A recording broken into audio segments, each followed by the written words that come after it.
Chapter 2. After James Henry Trotter had been living with his aunts for 3 whole years, there came a morning when something rather peculiar happened to him. And this thing, which as I say was only rather peculiar, soon caused a second thing to happen which was very peculiar. And then the very peculiar thing, in its own turn, caused a really fantastically peculiar thing to occur. It all started on a blazing hot day in the middle of summer. Aunt Sponge, Aunt Spiker, and James were all out in the garden. James had been put to work, as usual. This time he was chopping wood for the kitchen stove. Aunt Sponge and Aunt Spiker were sitting comfortably in deck chairs nearby, sipping tall glasses of fizzy lemonade and watching him to see if he didn't stop work for one moment. Aunt Sponge was enormously fat and very short. She had small piggy eyes, a sunken mouth, and one of those white, flabby faces that looked exactly as though it had been boiled. She was like a great, white, soggy, over-boiled cabbage.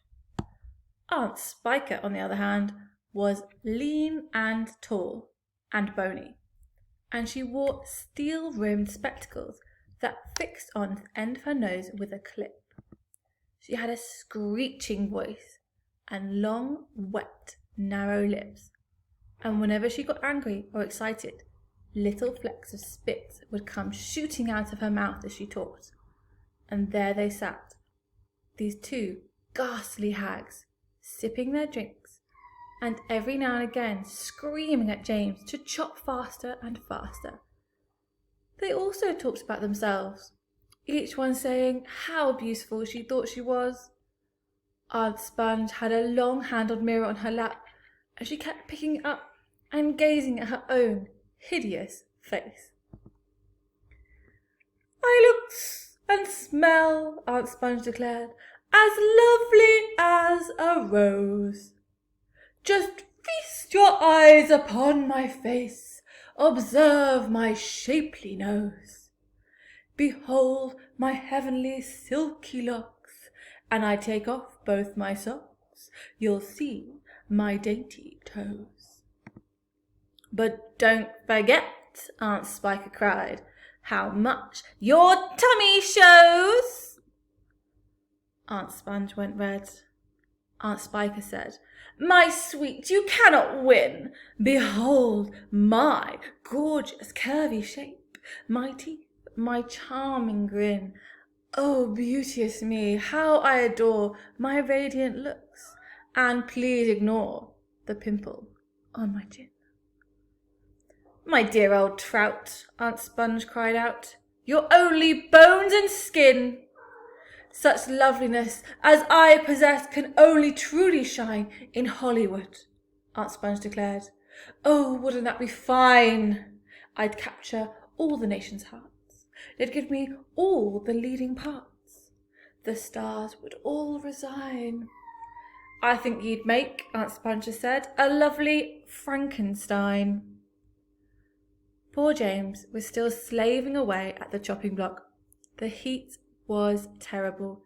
He was sweating all over. His arms were aching. The chopper was a large, blunt thing, far too heavy for a small boy to use. And as he worked, James began thinking about all the other children in the world and what they might be doing at this moment.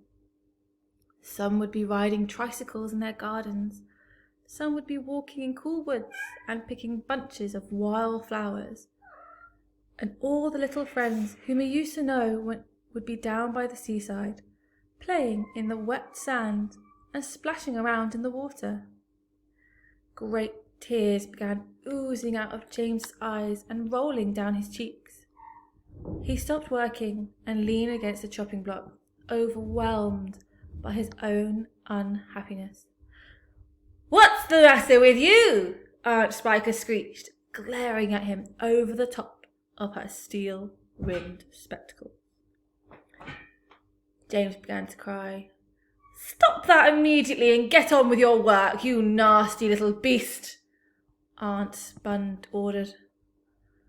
"Oh, Auntie Sponge," James cried out, "and Auntie Spiker, couldn't we all, please, just for once, go down to the seaside on the bus?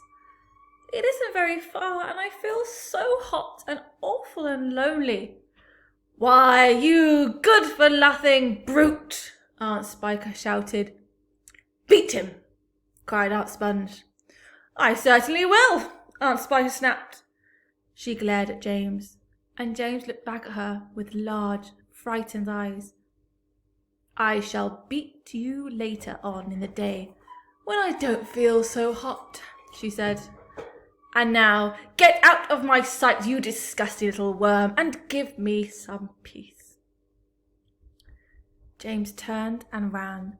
He ran off as fast as he could to the far end of the garden and hid himself behind the clump of dirty old laurel bushes that we mentioned earlier on. Then he covered his face with his hands and began to cry and cry